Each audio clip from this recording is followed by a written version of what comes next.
Welcome back. I'm Derrick Soo, your 2022 Oakland mayoral candidate.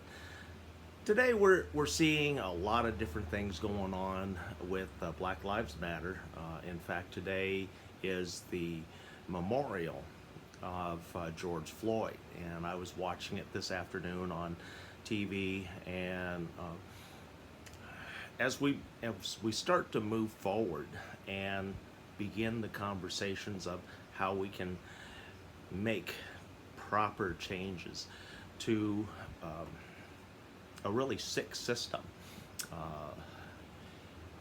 In those conversations, we need to also include the conversation about our prison systems, our incarceration system. I bring that up because, as some of you may know, a year ago I had a legal issue with the police, and I was actually incarcerated at Santa Rita jail for 5 days. And in that time, I actually and personally was victimized by the injustice system. You know, I was brought in on some minor charges, which were really false. Long story short, I was protecting my community out in 77th Avenue from criminals. Those criminals were using a pit bull to attack people as a weapon. Since they didn't have guns or weapons, they used the dog as a weapon. And the dog had attacked and bitten several of my residents also at the time when I went out to take care of this particular incident where I got arrested. This pit bull was in the process of killing one of my residents' dogs. So I went out there to go stop everything, and I ended up being incarcerated by Oakland police. And so let me take you through the actual system of what I went through, that hell. And granted, here I am a licensed gun holder for the federal government. I also have a clear Department of Justice, otherwise known as a DOJ record, and that is for all 50 states, plus all of the territories and possessions of the United States of America. So I actually am able to travel without restrictions to 63 locations in our great United States of America, plus its territories. But anyway, when I was incarcerated, the original charge was for brandishing a weapon. So I entered into the jail system. It was a very slow process, and then finally I get in there. I'm arraigned for the first time on a Monday. I was actually arrested on a Saturday night. I went before a hearing on Monday morning, and the judge not only had the charges that I expected, but also the district attorney threw on 4 additional charges. Unlawful carry of a weapon. They didn't even check to see on this next charge, carry of unregistered, unlicensed weapons is what the primary charge, one of the primary new charges that the DA came up with, and a couple other ones. And so in that hearing, I made a mistake of rather than keeping my mouth shut, I made some comments to the judge, and that particular arraignment judge decided, because I flapped my gums, to tack on another $40,000 on my bail. And so the next hearing that I was going to be a part of, which would have been Tuesday, and instead of being in Dublin, that got transferred down to Oakland at the courthouse. So on that Tuesday, when I went there, I was there to get an own recognizance, meaning that the court was going to allow me to walk without having to post bail, with my guarantee that I will show up for any and all future hearings, and I did. And so, but the sad part was, during the whole time, I did get a public defender. The public defender's office, I know, is terribly, terribly overworked, and the system is so unjust. It's not funny, because on top of the one charge, then they added 4 more charges, and then here comes my public defender, and they introduce themselves, and rather than asking a typical question, which I would have expected, well, are you guilty or are you not guilty, and how do you want to proceed? But instead, here's what the public defender said. Well, you know, here are your charges, and they read off my charges, and the next shocking part was, well, if we add up all the time right here, we're looking at 1 year in prison. And I'm looking at that public defender like, are you out of your mind? I didn't do anything wrong. And I told that person that I didn't do anything wrong. I obeyed the law. I'm in here unjustly. And rather than asking, well, what are the circumstances? Well, how much time, if you don't want to do the 1 year, how much time are you willing to do? And I'm looking at that public defender and say, I'm not willing to do 1 more hour, and let alone, you know, 1 year. So, and I said, yeah, there's no way I'm going to do that. And he said, well, you know, here's what you're up against. We have evidence that you did the crime. And I said, well, did you get the videotape? Did you get the, you know, all the other evidence which would have cleared me on all the stupid charges that they had? And so, long story short, came down to the final day to decide whether I was going to go to trial or we would settle out of court. The public defender was doing their part, if you want to call it that, because they didn't do their job. And then we have the district attorney who is out for blood on everything, and they want to win. They want to win on everything, and how they get the win is by avoiding going to court, going to trial. That's how they get everybody. And unfortunately, a lot of the folks that I met while I was in Santa Rita, they were there like myself on really stupid charges, and charges that shouldn't have been brought against me and should have been dropped. I spoke to many people out there, very similar situation, not with guns, but stealing and theft and small minor crimes that they didn't truly understand what they were up against, and all they were being told was the maximum amount of time that they were going to be incarcerated if they got the maximum penalty. And then they were told by their public defender, well, how much time would you be willing to do to clear these charges?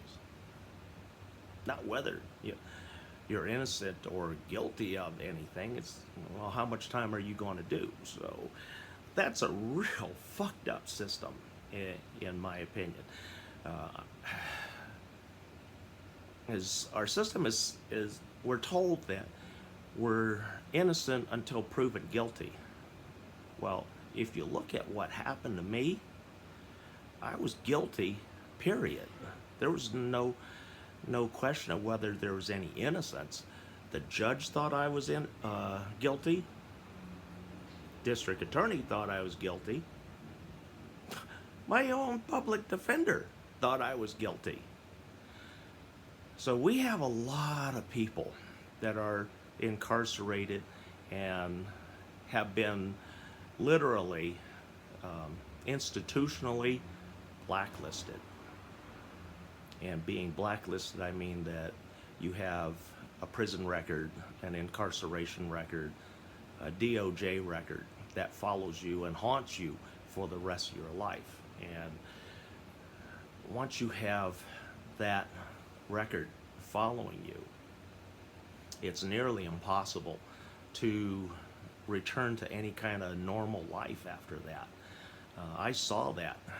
How I got through mine is because I have a lot of years of legal training. When I worked for the United States Department of Defense, I went through a lot of legal training, and so I knew my rights, and I knew what was wrong and what was right, and that they actually, the DA and Alameda County Superior Court had absolutely nothing on me that they could charge me with, and I proved that to them. And eventually what I ended up getting was 80 hours of community service, and I pled no contest to the carry of a loaded weapon, which when you're a licensed gun carrier, that's nothing more than, say, a parking ticket, because that's about all it was. It's essentially a parking ticket. It costs, if you think about my community service at a credit of $10 an hour, and I had 80 hours of service, $800, and that's essentially a parking ticket. So we need a lot of change on the incarceration and our prison systems. That goes along with the police and law enforcement, because they're the ones who are killing and beating people on the streets, and then they're the ones hovering over you and making life miserable while you're incarcerated, whether you're in prison, a county jail, or just a city hold. It's not a fair system. Once you're blacklisted, it's nearly impossible to get a good paying job.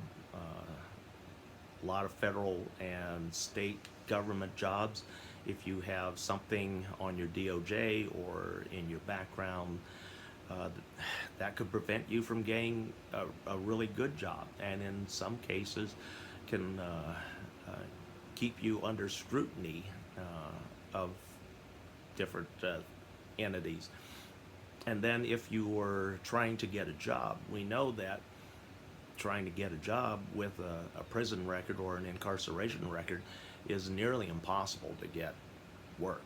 And so we have to reimagine our legal system top to bottom, because a lot of things got to change. All of these things that are happening to folks, these are embedded deep into this injustice system, and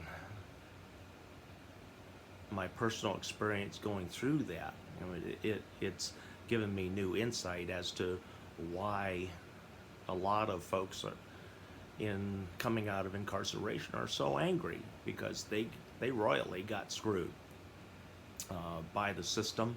They trusted the public defender to be on their side and looking out for their best interests, and the public defender is not in any way, shape, or form to do that. All they are told to do is go see how little time that you can get that person. Essentially, that's all that my public defender was really concerned about. What's the least amount of time that I can get you? And that person wasn't of any help. In fact, I had to point out everything to that public defender. I also corrected the district attorney, and I corrected the judge on some matters before the ruling was read and I was released. So a lot of things got to change. So the conversation with law enforcement, we got to change law enforcement. In fact, we're one of the things that recently got my attention was over in San Francisco.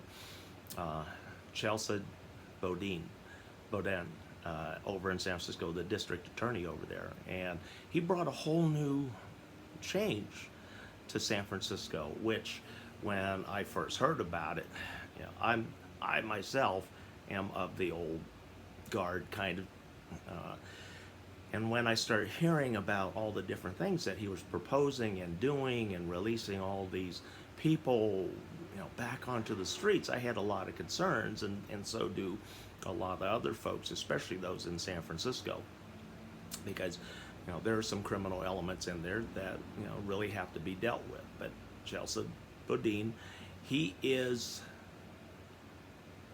on the edge of making change to our injustice system, and now I'm starting to understand what Chelsea is doing, and so I'm still going to follow along with what he's doing in San Francisco. I don't agree with a lot of what he's talking about, but I also have to be open to change and not be so closed-minded like what I have been in the past. So we all have to kind of open our minds and be willing to try something different to make change. Because without trying something different, and we continue going down the same path that we've been doing since the 60s on these civil rights matters, nothing's going to change. Since the 60s, we've been fighting the same thing, and we haven't made any headway whatsoever. And so the conversation is now a worldwide topic. And so it's an important event, Black Lives Matter. And so we all need to see change to law enforcement and how policing is done. We need to see change in the court justice system, and we need to see change especially in the incarceration and imprisonment of our brothers and sisters. So think about it. I've been thinking about it, and like I said, this is nearly 1 year since I was incarcerated, and so it's been weighing on my mind a lot. And then with all the different things that have been going on recently with jails, law enforcement, protests, this is a good time for change. We have started change. So stick with us. We'll be right back.